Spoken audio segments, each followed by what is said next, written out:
আজকে বাগান থেকে কিছু সবজি তুলব।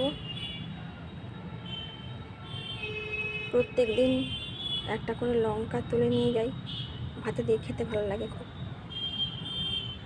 এরপর এখানে ওখানে কিছু কিছু শাক হয়ে আছে,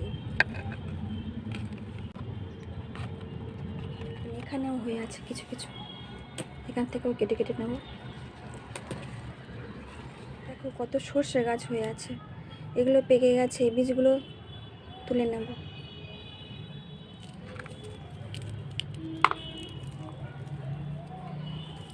দেখো বন্ধুরা কতগুলো হয়েছে সর্ষের বীজ।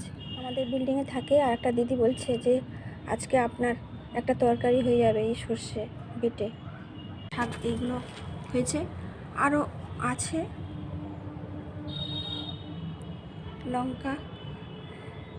চলো বন্ধুরা, এ পর্যন্ত, টাটা।